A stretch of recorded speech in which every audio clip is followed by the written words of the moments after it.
వేదిక మీద ఉన్నటువంటి పెద్దలు అంటే ఈ వేదిక మీద ఉన్న పెద్దలు అంటే రెడ్డి దళిత బీసీ వర్గాలు అందరు ఇక్కడ సమకూరుతో కూర్చున్నారు. మరి ఎక్కడిది ఈ ఫలాలను ఎక్కడికి వచ్చినాయి?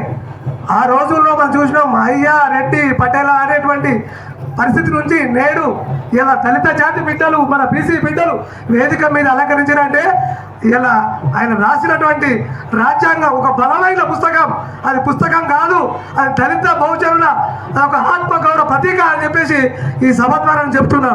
మరి ఆనాడు ఆయన అనుభవించినటువంటి బాల్య దశ నుంచి వివక్ష మరి అంత ఇంత కాదు. అది తెలుసుకుంటే మన కళ్ళలో నీళ్లు కూడా ఆగాయి. మన సొంత కుటుంబ సభ్యులు చనిపోయినా కూడా ఏడవం అంత స్థితి ఉన్నది అంబేద్కర్ యొక్క స్థితి.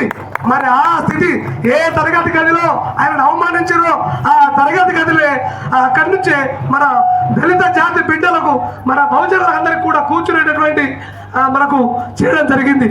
మరి ఇంతటి పరిస్థితి మనకు మరి ఈరోజు ఇంత స్వేచ్ఛగా మా మహిళా సోదరులు మరియు మన అన్నలు అందరూ కూడా హ్యాపీగా స్వేచ్ఛగా కూర్చుంటున్నారంటే మరి అంబేద్కర్ ఇచ్చినటువంటి ఆయన మనకు రాజ్యాంగం ఇచ్చినటువంటి ప్రతిఫలమే. మరి అటువంటి రాజ్యాంగానికి ప్రభుత్వాలు మారుతున్నాయి, రాజ్యాంగానికి తూట్లు పరుస్తున్నారు, సవరణలు తెస్తున్నారు. ఇప్పుడు జయరాజ్ సార్ చెప్పినట్లు మనలో మనకు అన్ని చిచ్చులు పెడుతూ మన రాజ్యాంగాన్ని మరి దాన్ని సవరణ చేస్తూ మరి మన యొక్క హక్కుల్ని కోల్పోవడం చేస్తూ కాబట్టి మరి మనమంతా కూడా అందరూ హక్కులు మనము కాపాడుకోవాలంటే సంఘటితంగా ఉండాల్సినటువంటి అవసరం ఉన్నది. ఇలా అంబేద్కర్ రాసిన రాజ్యాంగ పుస్తకము ఒక దళిత జాతిగా కాదు రెడ్డిలో కూడా ఉన్నది అని ఈ సభ ద్వారా చెబుతున్నాను. మరి నాకు ఒకటే ఒక ఆయుధం ఇచ్చిండు అంబేద్కర్, అదేది ఓటు అనే వజ్రాయుధం. ఆ ఓటుని మీరు సక్రమంగా వినియోగించుకుంటే మనము ఖచ్చితంగా మనం మంచి స్థానంలో ఉంటాము. మన దేశం మరి ఎన్ని దేశాలు భారతదేశం మీద దాడి చేసినా మనము ఇచ్చినాం కాము. కాబట్టి ఇక్కడ బలమైన ప్రజాస్వామ్య దేశం ఇది, రాజ్యాంగం బలమైన దేశం కాబట్టి మరి స్ట్రాంగ్ ఉన్నాము.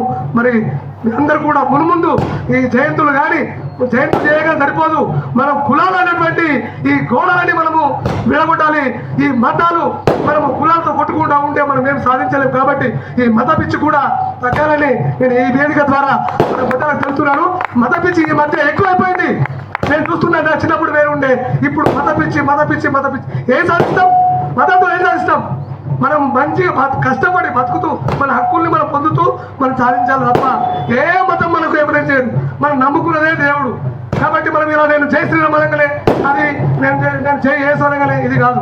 మనం నమ్ముకున్నాం అంతే, మతం వేరు ఇది వేరు. కాబట్టి దయచేసి సభ్యులు ఏదైనా నన్ను తప్పుగా మాట్లాడితే క్షమించగల కోరుతూ నాకు ఈ చిన్న ఉపన్యాసం అవకాశం ఇచ్చినందుకు మన అంబేద్కర్ సంఘానికి మరియు పెద్దలకు చెబుతూ జై బి వారికి మరి అందరూ కూడా సహకరించవలసిందిగా కోరుతున్నాం.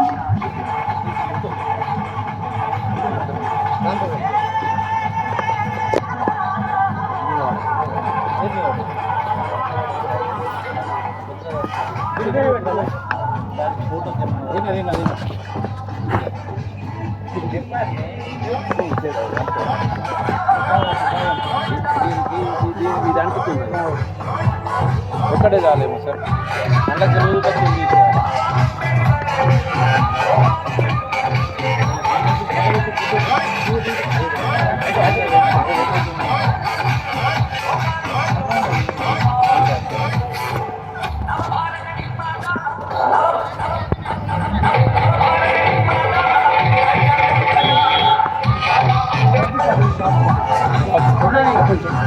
ముఖ్య అతిథులు మరి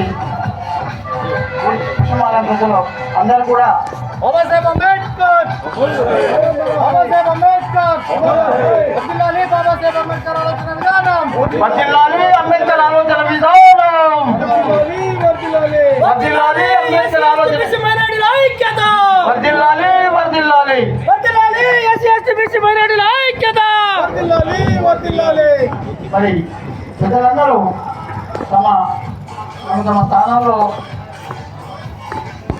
ఉత్సాహవంతులైన మన యువజన సంఘ సభ్యులు మరి చిన్న క్లుప్తంగా ఎవరైనా వచ్చి మాట్లాడినట్లయితే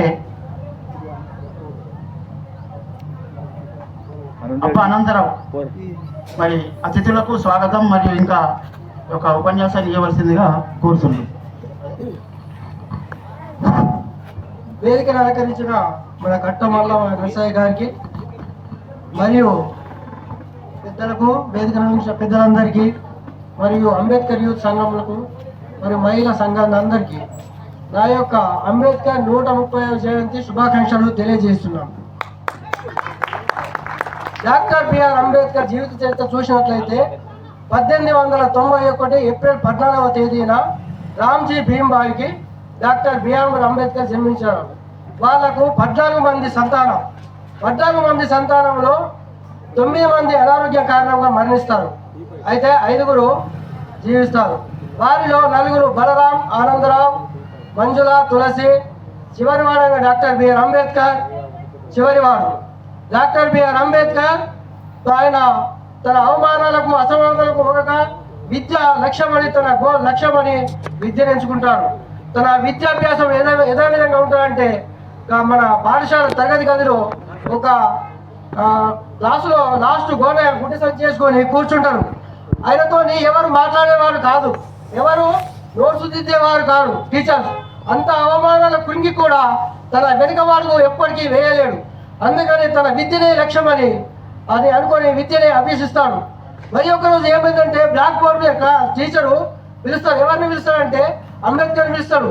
ఒక లెక్క చేయమని డాక్టర్ బిఆర్ అంబేద్కర్ని పిలిస్తే అప్పుడు అంబేద్కర్ లేచి లెక్క చేయడానికి బ్లాక్ బోర్డు దగ్గరికి వెళ్ళినప్పుడు అక్కడ క్లాసులో ఉన్న విద్యార్థులంతా ఏం చేస్తారంటే ఆ టిఫిన్ డబ్బాలు పెట్టుకుంటారు బ్లాక్ బోర్డు ఇంకా.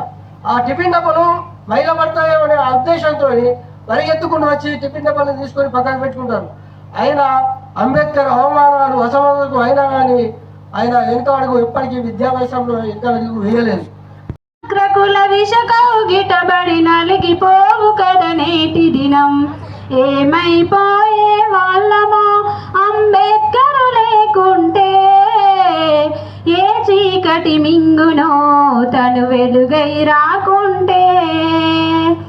అడుగు అడుగు తను అనుభవించిన బాధను తలచి, భావితరాల భవిష్యత్తు అంతా ముందే తెలిసి.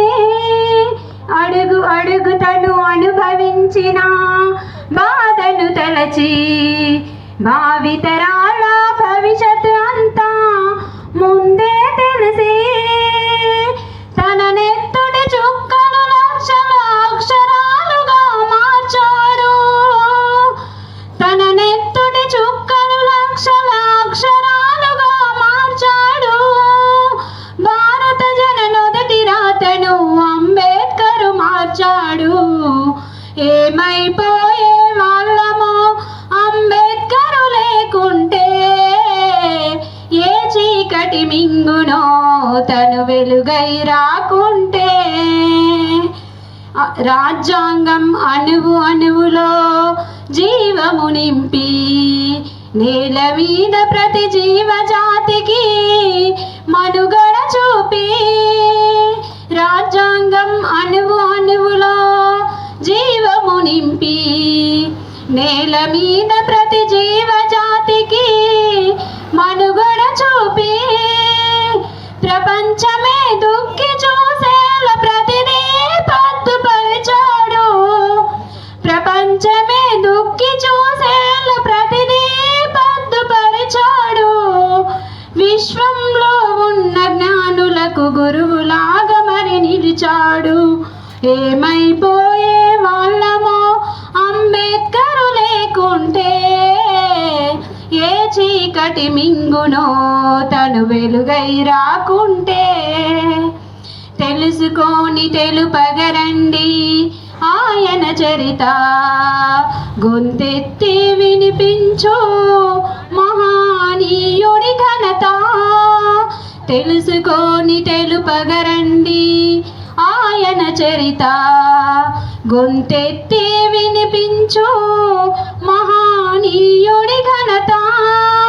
నిన్న నేడు రేపటి తరాల నడిపే దూత. నిన్న నేడు రేపటి తరాల నడిపే దూత. రాజ్యాంగము రాజ్యమునిచ్చిన అందరి నేత. ఏమైపోయే వాళ్ళమో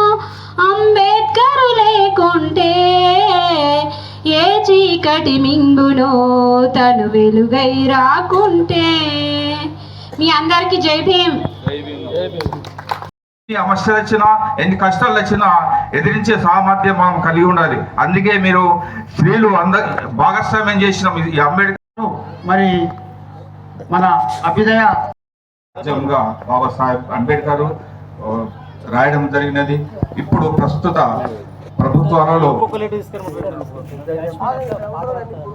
ప్రభుత్వాలు రాజ్యాంగంలో మత స్వాతంత్ర హక్కు అనేది ఉన్నది కాబట్టి మత స్వాతంత్ర హక్కును ఈ ప్రభుత్వం, కేంద్ర ప్రభుత్వం బీజేపీ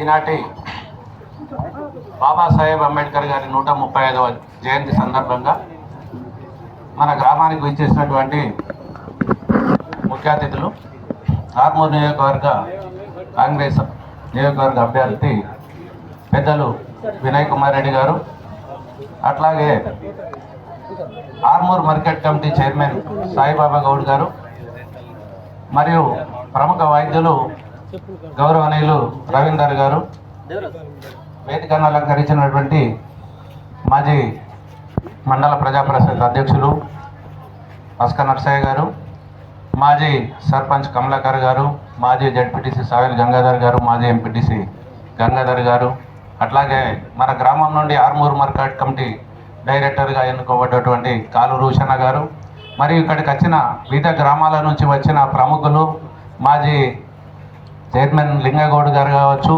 ఇంకా ముఖ్య అతిథులందరికీ, మరియు వాస్తవాలు ఏంటిది అని అంటే అంబేద్కర్ గారు వారి తల్లిదండ్రులకు 14వ సంతానమైన చివరి వారైనా ఆయన అభివృద్ధి చెందిండు, మరి భారత రాజ్యాంగ నిర్మాత తయారైండు.